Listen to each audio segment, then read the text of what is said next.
MTR Network. We are back for another Supergirl Super Tuesday, and we are here to discuss the episode where Lex Luthor comes to Supergirl, Season 4, Episode 15, Oh Brother, Where Art Thou? Okay, my one qualm, I feel like every single time there's an episode of a show that introduces a brother, it's called Oh Brother, Where Art Thou? I need people to be more creative with their titles. Like, I get it. It was a movie. It's a great pun, but no. Like, I feel like I've seen this title for a television show too many times. You're going to hate my suggestion for the episode title. Oh, Luther, Where Art Thou? No, Whoa, Brother. Oh. I don't mind that. That's a good pun. Okay. So how'd you like the episode? Listen to me now. Believe me later. What did I say last week? I told y'all it was Eve. I told you. I should have had that like clip. I should have had that clip ready. I told y'all niggas, y'all ain't believe me, but I told y'all.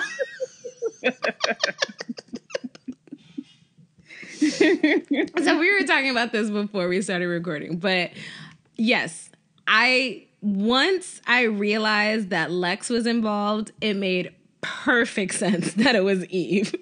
But I was thinking about it like, oh, it must be like one of the Children of Liberty. I was about to say Proud Boys because that's what they are. I was thinking it should be one of the Children of Liberty, or it was somebody trying to start more stuff between the Children of Liberty and the alien supporters. So I was looking at it from that point of view, and that's why Eve didn't make sense to me. But then the minute I realized it was connected to Lex and that Lex was trying to push Lena to develop the serum, I was like, oh, it's Eve. And she's so good when she came in there to Lena and was like, I mean, Lena, you're just giving your brother a lot of leeway, and, you know, you've worked so hard. I would hate to see him do something that will undermine all of your hard work. I was like, this bitch. She was so good. She was so good at playing the left. Oh, my gosh. Oh, my gosh. Don't let that blonde hair, blue eyes fool you. She was in there. I was about to say something about slave owners and all that, but no, this ain't the time or place. So John Cryer was an amazing Lex Luthor. Yes, legacy casting. Because, we don't ever want to see Dean Cain's ass again, so I'm so glad we brought him. Oh, my God. If y'all haven't seen, Dean Cain was on Twitter, on Al Gore's internet, talking about how he would have punched that little boy who threw the egg at the Australian politician, or New Zealand, one of the two. Dean. I know now why we haven't seen him, and I don't care if we ever see him again. It's like, you're lovely, but you're simple. We just gonna pretend that Lena and Lex's mama killed him. And we're fine with that. Totally fine with that. He never needs to come back ever. Yeah. Especially not with I'm like, would he even? Well, he probably need a check. But with the stuff they're discussing on this show, like, he must know he's not welcome. Because it is ridiculous. Yeah. But John Cryer was amazing. He was such a good Lex. Sinister, crazy. They added a little element of whimsy there at the end when he was killing everybody. I really enjoyed that. He was clowning. Oh my God, he was clowning. I will say the only drawback is, like, John, I know you have luscious hair, my love, but commit, because it was so obvious that was a bald wig cap. Yes. I could see his dark brown locks underneath it. And I'm like, this man's head is not this fucking big. But that's, to me, it's, like, if you're going to do Lex Luthor, you just have to commit to the bald head. You just have to do it. It's iconic. Like, Michael Rosenbaum didn't have hair for how many years? 7, or he was in the first 6.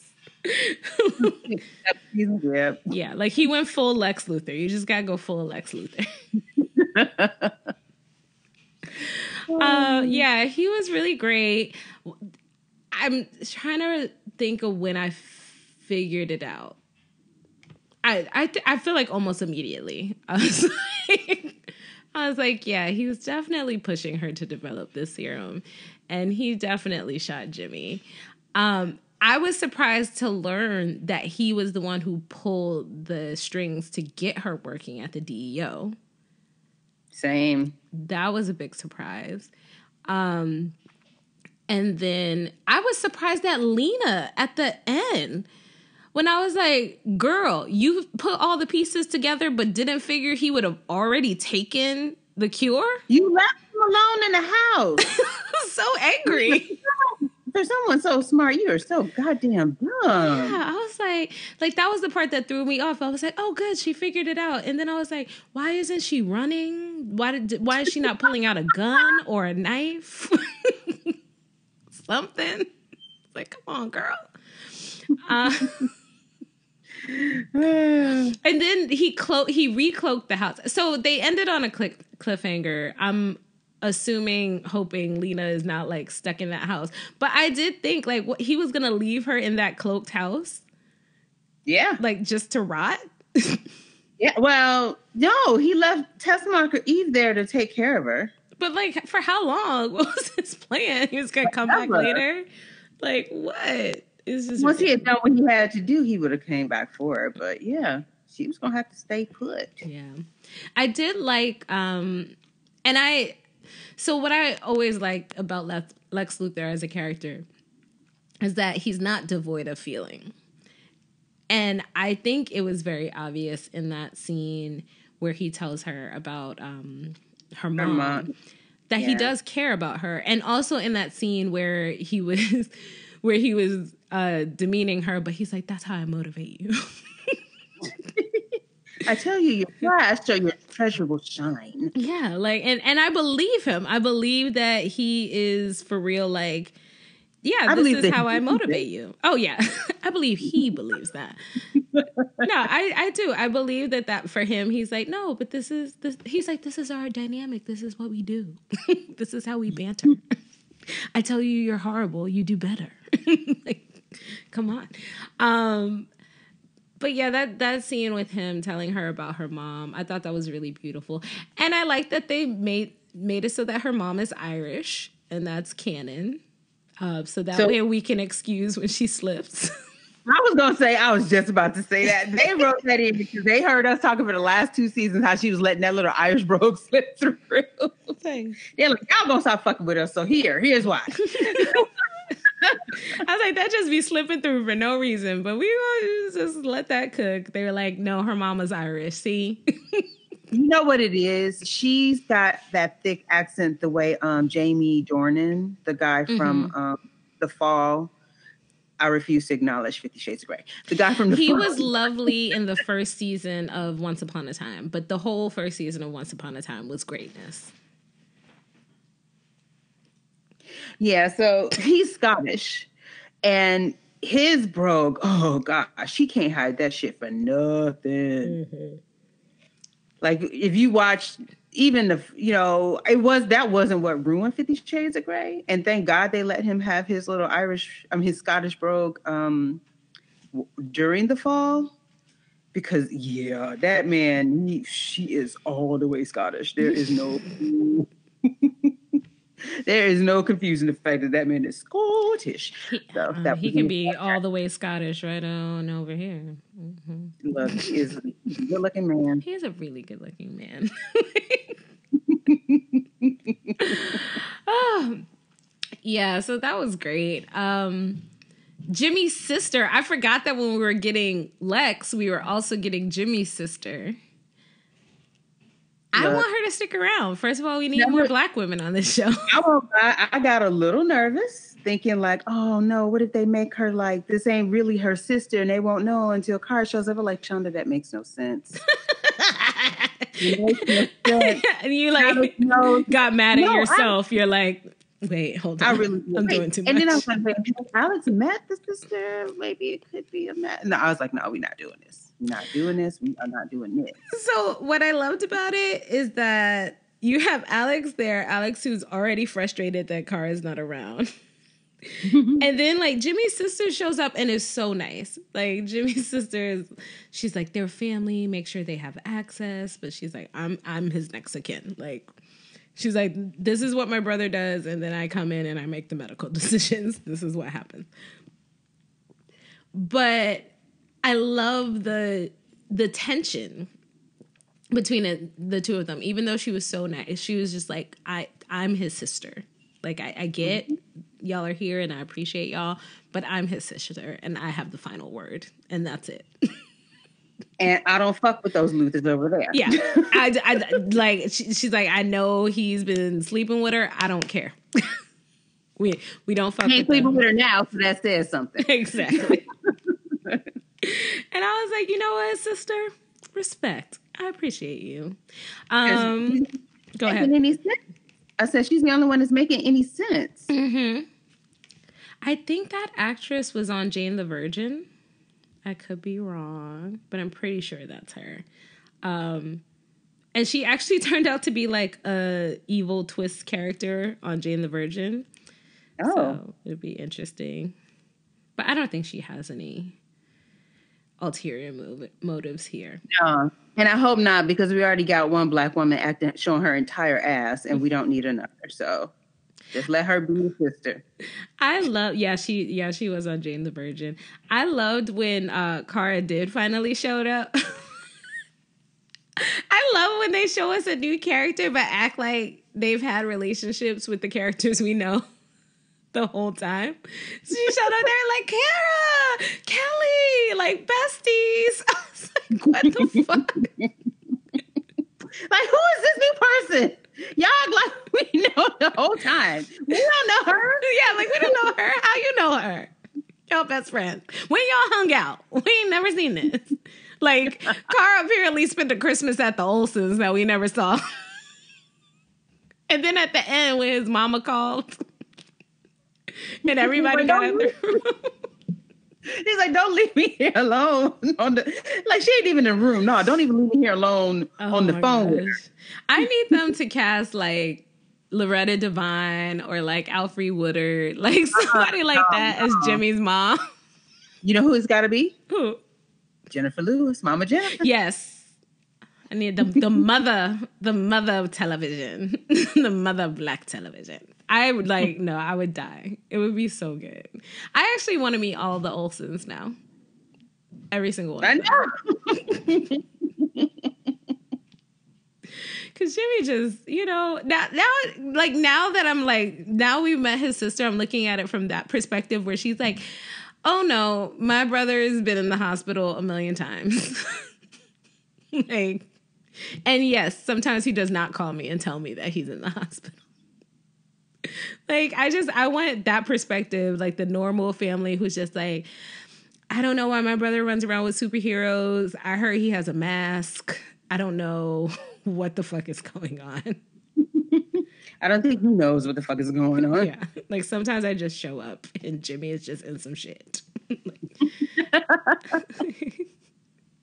Yeah, I want like a whole episode from the other Olsen's perspective. What he break this time? Shit. You know they tired. They're like, what kind of insurance do you have? Like, what is your plan? He got 2 and 3. He got about 3, 4 insurance policies. Whatever one don't cover, the other one got to pick up. Exactly. But I did like how they're showing how the secret, now that Kara has to keep the secret from Alex, how it's affecting their relationship. Because this felt so much more realistic than usually on superhero shows, like on Smallville, how they used to knock out Lana every episode. Like, does this girl have like a concussion? Permanent concussion. What the fuck? Hey, so hitting that girl in the head. I loved it too because so John was like, I'm going to go after Manchester, you know, blah, blah, blah. And Kara's like, okay, I'm going with you. And Alex was just like, what does he need a reporter for? She's like, well, what happened was... what are you going with him for? And this makes no sense. And then when they were on the phone, Alex was hot.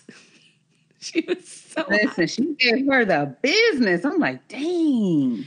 She's like, oh, you're investigating? Is that what you're doing? You're investigating while Jimmy is dying? It's like, God damn, Alex. It's so fucked up.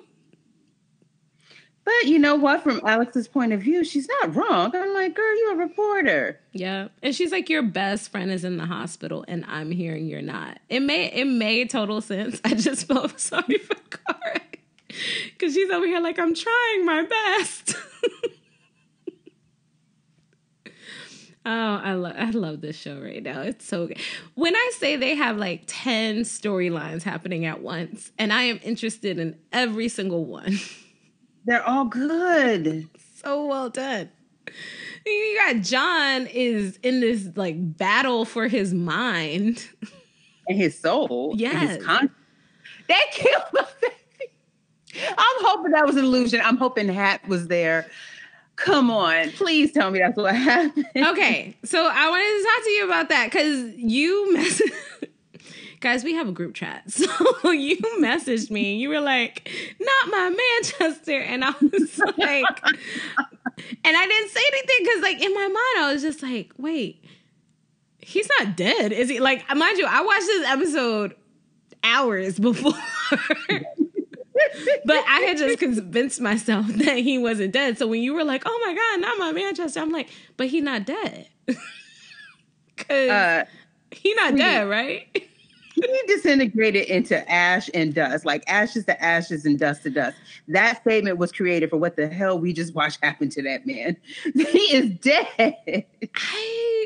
It didn't feel real. It didn't feel real. And too much other stuff happened in this episode. I've decided no. So this is, my dear podcast friends, this is what we call the first stage of grief. It is denial. And this is what it looks like. No, that does not make sense. That does not make sense. He can't be dead. There's so much more. Bring my Manchester. Kill my Manchester. Yeah. They gotta bring him back. They have to. There has to be so much more than that. Ugh, no, I don't want it. I don't want it.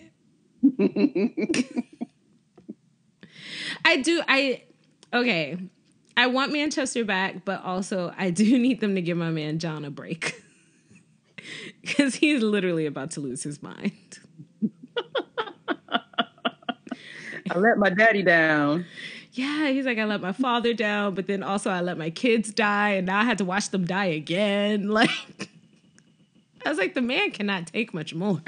Oh, and then the vision of Cara and Alex. Oh, that was creepy as hell. So fucking creepy. When Alex was choking him, and then it went from like Kara's zombie face to her regular face, I was like, thank God. This is why I was like, Alex, leave Kara alone. She had to be there to save John. He's going insane. He needs someone to be with him. Yeah, it was so intense. I mean, they can't. I don't. I'm hoping this was just for shock effect, kind of like when they killed Barry in that one season of The Flash, only to discover he was in the Speed Force. Yeah, because there is no way you can give us this iconic ass character doing this iconic ass shit and then kill him like that. No, I won't. We will not have it. We will not have it all.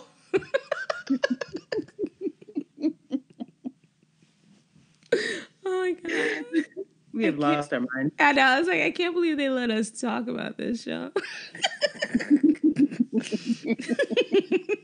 That's not what he signed up for when he let us do this. Not at all. Not at all. No, I really, like, seriously. If it wasn't for the fact that the ring, that's the only thing that's really getting me. Messing with your And yeah, same. Well, I'm glad Brainy got his ring back because Brainy was all crying in the corner. Wait a minute. The Love Boat. Okay. My ship has sailed. It was so cute because first she's all like torn up, like how could I not see this coming? And then like Brainy is all like, how can I not see this coming? And then when they had the conversation by the vending machine, and he's like, I think I'm processing every bad thing that's ever happened to me all at once. My poor baby. Because we do know that's what he always does. He's like, I compartmentalize. Like, I just put it away. He's like, I think I'm processing everything right now. I mean, he even told Lena, little boxes. So it was like so cute. And she kissed him. And then he pulls the like, this will never work. We can't be together. This is going nowhere.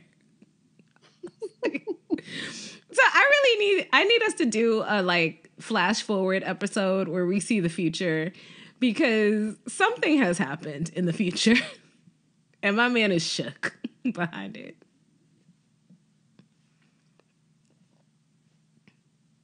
No theories, nothing. I blanked out. I'm sorry. So my original theory was that he tried to date like not an ancestor, a descendant of hers and got rebuffed. Now I'm like, is it something he read like in the history books or something like that? Like something about like maybe he does know who she ends up with.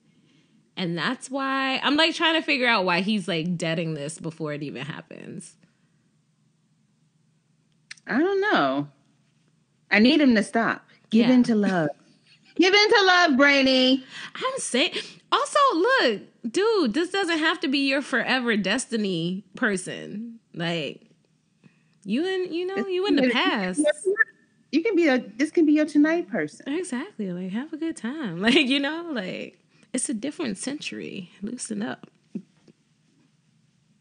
No one can see, but I'm like shimmying in front of the mic right now. Oh wait, what went through my okay. I know what went through my head.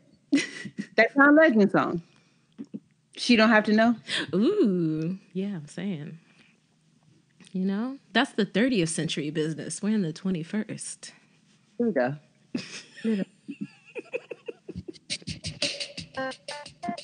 Give in, Brainy. Just relax, baby. Whatever's happening in the future, leave it in the future. Just know she don't have to know. That's all I'm saying. We have problems. Oh my God.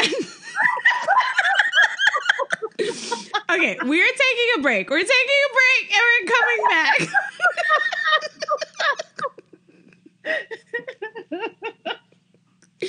All right, mess. Okay, pause. We're taking a break. Okay, I'll be back. Okay, and we're back. What I will say is this was really a slower paced episode for the purpose of introducing Lex and the dynamic of his relationship with Lena. And it says, oh, brother, where art thou? But we had three brother pairings when you think about it. You have James and Kelly. You have Lena and Lex. And to a certain degree, John and Manchester, who have become brothers through their shared love of Fiona and their shared loss of Fiona, but are taking very different paths with one trying to pull the other to his side. So the whole, it was a great character episode, but what I've appreciated about this season of Supergirl is its ability to give us these, these intense, fast fire episodes and then slow down so much so that we can get the character development, but it doesn't feel like we've slowed down to get the character development. And it just works. It's just really been working well this season. Because I really, like we've talked about this before, I really love how Manchester and John have really become the two sides of the same coin. And that's another reason why I don't want Manchester to be dead, because I feel like there's still so much to explore with that. I just don't want it to be this constant, like, taunting and pushing of John. I want it to also be this, like, see where we're similar. And because he knows it. He knows it. He feels it. And instead of like trying to push him towards violence, I would love to see like Manchester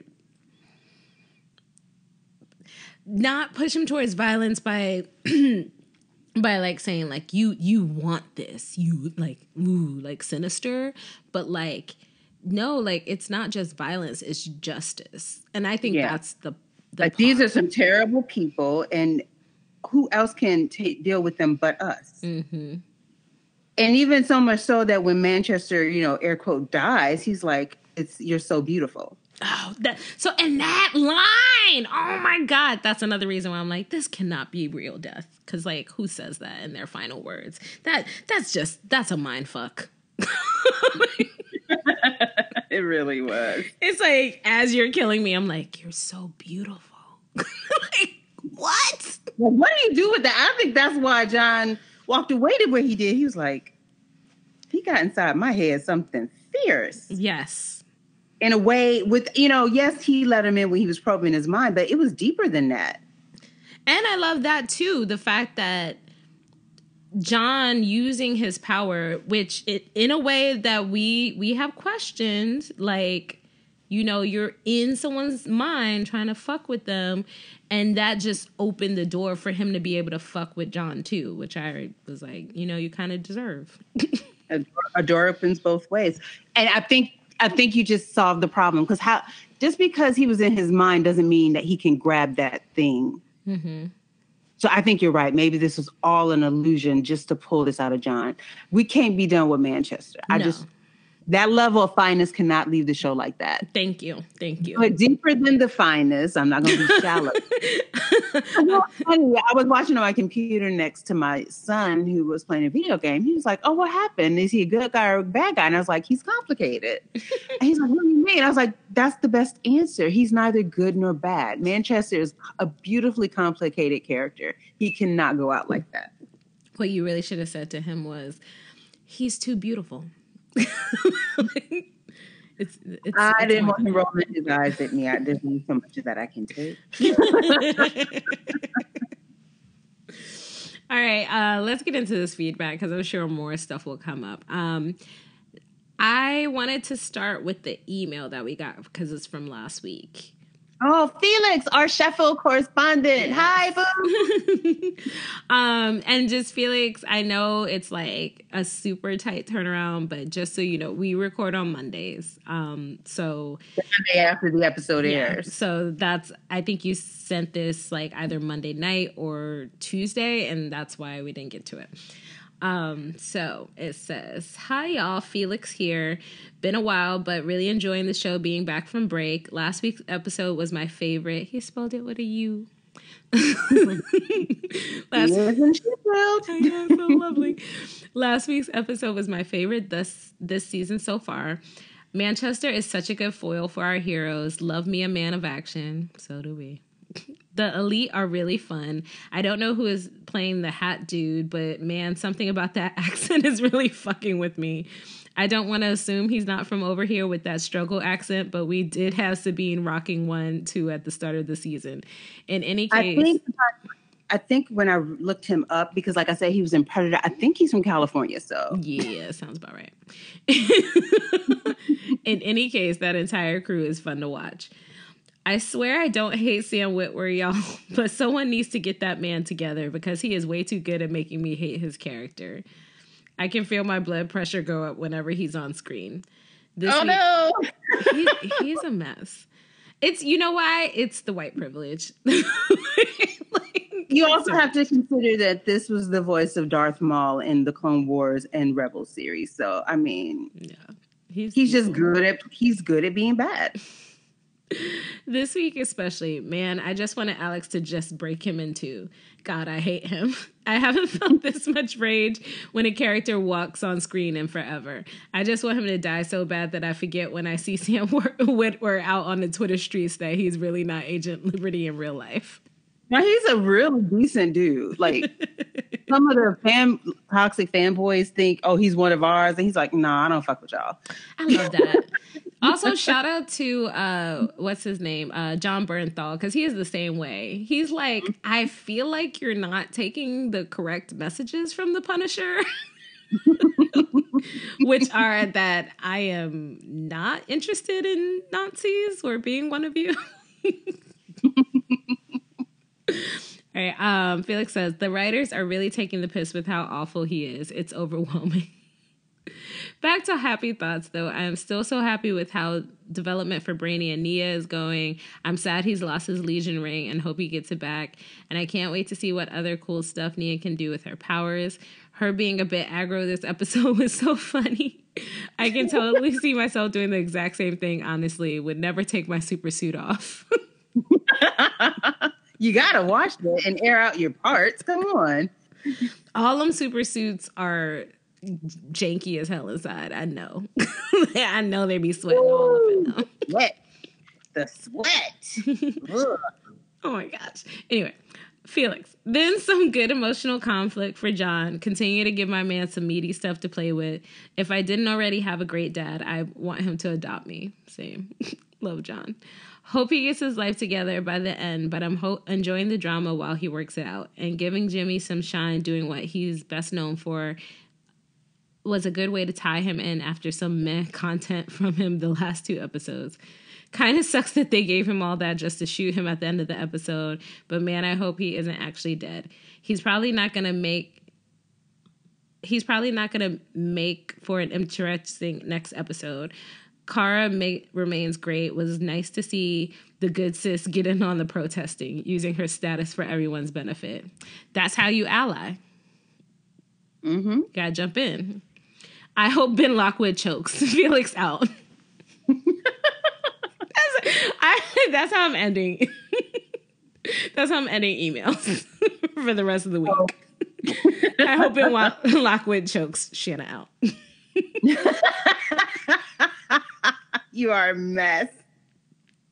Like all my coworkers are like, I don't know what she means. She just keeps putting this at the end of emails. Is it her signature? I don't get it. Like, do we need to get the police involved? She's gonna choke someone?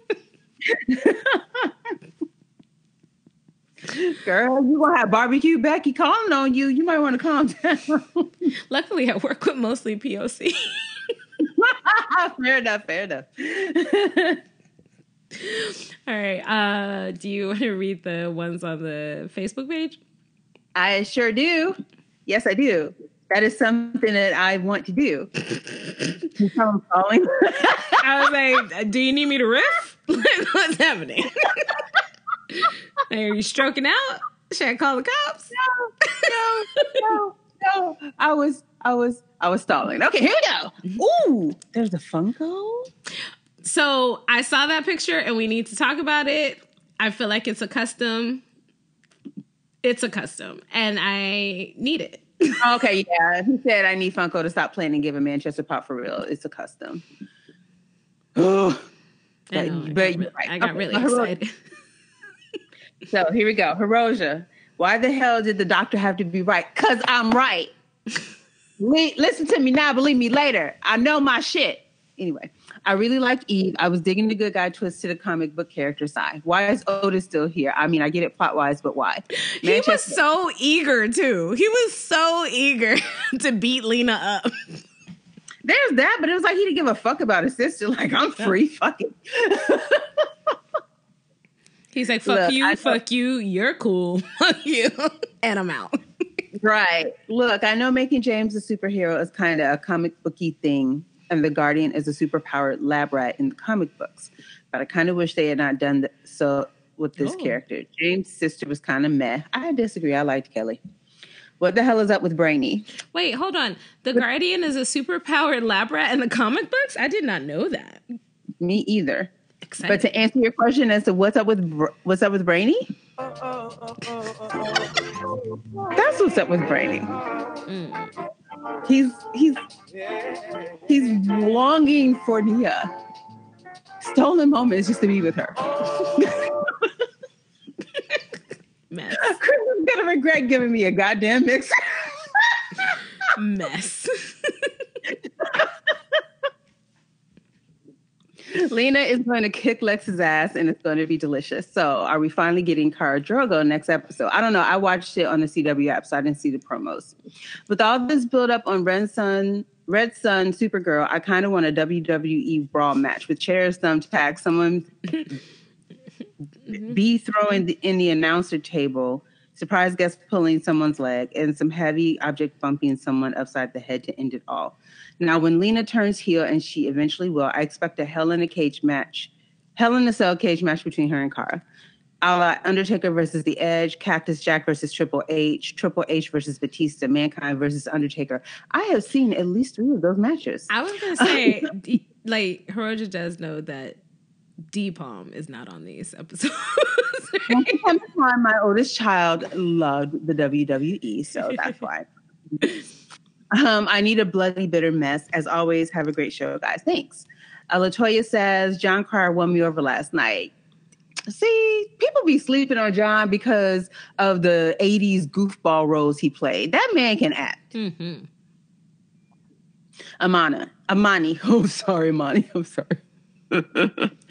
Damn, you called it. We all know never to trust Lex, but I really didn't see the Eve heel turn coming.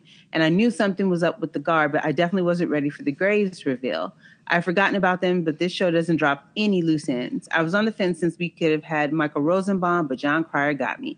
And poor John, my man went through it this episode. I know he was trying to break him, but damn, Manchester, you didn't have to do all that. I doubt that's the last time we'll see him. But you sitting there playing with my dead kids and burning my father's grave, you got to go. Yeah, that was disrespectful. Yeah. That was setting his dad's grave on fire. When John said the words, like, I didn't really think of it that way. But when John was like, "You set my father's grave on fire," like, to get me to come to your side, like, what the fuck? I was like, he right. Now he got to kill you. And Kara, please try to get a little better at lying. How are you 4 years deep in the game? You can't even establish it now. That is a good point. Alex said to figure out your Supergirl again by next episode. Thanks for the amazing show as always. P.S. I need Funko to stop playing and give Manchester a pop for real. I need you to stop playing and let me know where you saw this custom Funko so I can buy it. These. And finally, honestly, Sherrod says, honestly, before this season started, I didn't think John would be in it as much. The rivalry between him and Manchester has been an underrated B-plot all season. Agreed. Remember, we weren't sure quite where they were going to take it. So this has been amazing. Well, we thought it was just going to be like John Jones' Private Eye, like, which I think was the title of one of our episodes. Like, we thought he was just going to be like in the background, like solving Alien of the Week cases. And it's so much more. Never trust Lex, even if he is crippled. The actor playing Lex did an excellent job. Can't wait to see what happens next. Look, when he opened up the lasers outside, I was like, oh, damn. No, my part, even though I knew it was coming, was when my man stuffed up out of the wheelchair. He took that little thing off like, bitch, I been took this serum. Calm down. I was like, damn it. Ago. The minute I heard it worked. You know, Eve texted him from the lab. And we are a go. I was like, damn. I was like, you should have known because my man wasn't sitting in that chair coughing no more. Right. He was so good. So good. You know, you gotta be smarter than this, love. Yes. Thank you guys. This is such a fun recording. We always have fun when we record. You make it sound like all the other times have been painful. What are you trying to say? Do you want a new podcast partner? Is that what you're trying to say? I will replace you. Don't come at me. Don't come for me. No, it was just extra fun. Probably also because I had a glass of wine while we were recording. The truth comes out. Mm-hmm. But no, it was a great episode. This was super fun. Tickets are on sale for our Avengers Endgame events. One in DC, one in LA. For the DC one, there will also be a live after show. For the LA one, we just gonna, bum rush Dave and Buster's and hang out. I think Lance called it a repast. Oh, God. Oh, Jesus Christ.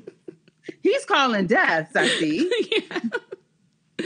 Yeah. So please go endgame.mtrnetwork.net and get your tickets. It's going to be fun.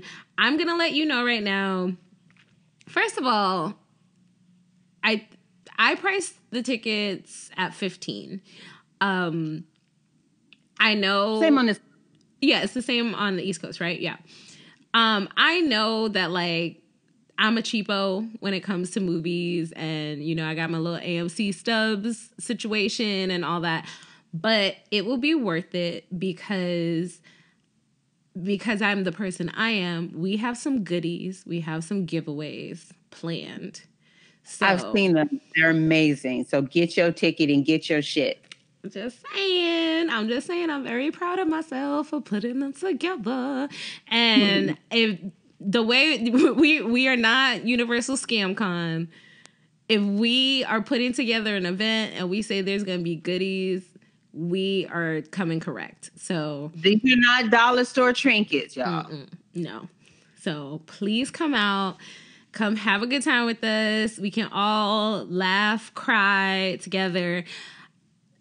And it's act like you're not going to go see this movie like 10 times that weekend. So at least one of those times should be surrounded with some like black ass folks. So yes, come out, come enjoy the movie. Can't wait to see everybody. I know most folks are going to be on the East Coast because, you know, whatever, y'all think y'all cool. But, you know, we're going to be out here on the West Coast, too. We're going to be holding it down. So please buy your tickets. We can't wait to see you. All right. Yeah. And also for those of you who might be inclined to travel, like, come see us because you love us, right? But beyond that, AwesomeCon is also that weekend. So you can do a twofer. Mm-hmm. Oh, yeah, and you're going to be covering AwesomeCon. Yeah, so for you Doctor Who fans, Matt Smith will be there. There's a few other names that I was like, "Woo, yes!" And then I can like summarily forgot because life has been shit for me in 2019. But yeah, I know because I'm a Doctor Who. Jesus Christ, I need to go to bed. Matt Smith will be in the house. And a few other names that we like to see. Y'all just go to the goddamn AwesomeCon website. Don't go, I don't care. Just come see us at the live show. Fuck it. I'm tired. Sorry. And that is how that is why you guys tune in. You guys tune in for the lovely dulcet tones of us telling you to go fuck yourselves. Go fuck yourself. Oh my God. I would never say that to our fans. I love them. Or to the random listeners who don't mind my cackling and goofiness. Oh my gosh. Best podcast ever. All right. Thank you guys. We will see you next week for another awesome episode because I'm just calling it Supergirl best CW show this season. They will not shit the bed. Not at all. They will not. I believe in them. They got this. All right. Talk to you later. Bye. Bye.